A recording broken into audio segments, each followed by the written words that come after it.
In this video, we're going to compare the effectiveness of preventing pathogens from being transmitted using contraception. And the first contraceptive we're going to talk about is the pill. So the female will take one pill per day for 21 days. Then she'll take a placebo without the hormones for 7 days so she can menstruate. So for those 21 days, she is taking the hormonal pill. And for the rest of the 7 days, she needs to be able to menstruate so she comes off the pill. Taken properly, this method of contraception is 99% effective in preventing pregnancies.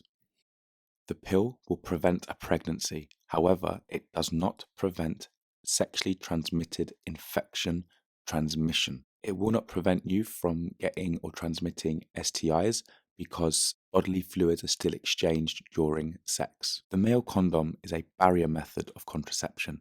It is not placed over a flaccid penis. It is not placed over a flaccid penis. For a condom to be effective, it needs to be placed over an erect penis. That's really important. It needs to be placed over an erect penis. The red pen shows the semen that is being ejaculated from the penis into the condom. So as you can see here, the condom forms a barrier.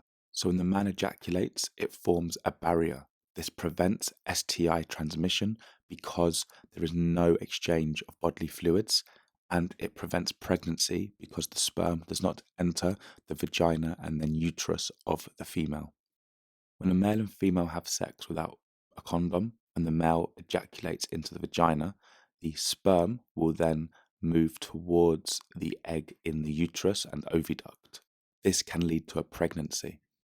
And it can also lead to a transmission of STIs from the male to the female or from the female to the male, as there is an exchange of bodily fluids. So the green represents the condom, which is placed over an erect penis. This forms a barrier between the male and the female. So when the male ejaculates, sperm doesn't enter the vagina and there is no STI transmission or pregnancy. When used properly, a condom has a 98% success rate. It's question time. Attempt these questions to check your understanding.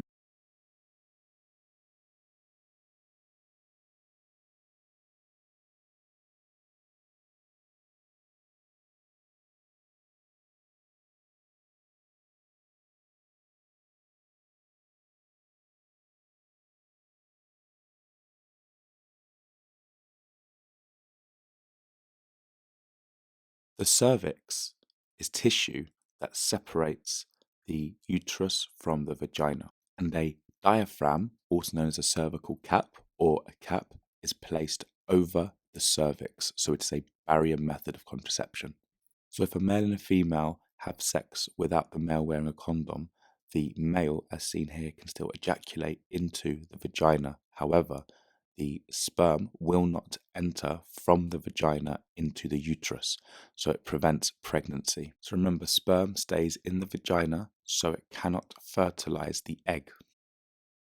Remember, using a diaphragm or cap can prevent a pregnancy, but you can still transmit STIs as fluids are exchanged from the male to the female and from the female to the male. It has a 92 to 96% success rate for preventing pregnancies, which is lower than the others.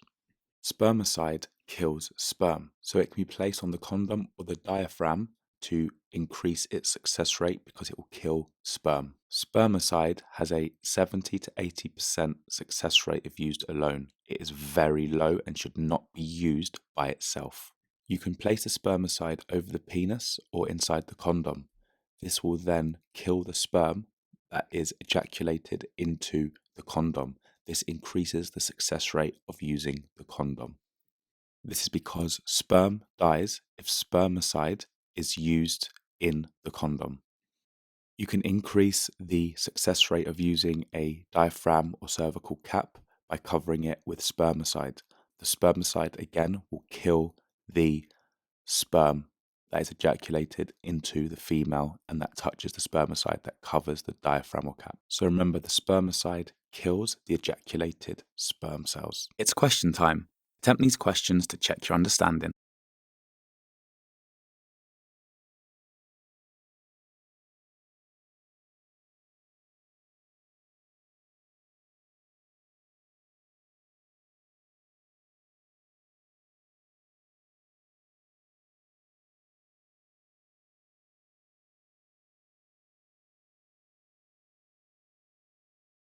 Press pause to answer the questions. The answers are going to follow, and if you're stuck, just rewatch the video. Press pause to go through your answers and make any corrections to your mistakes.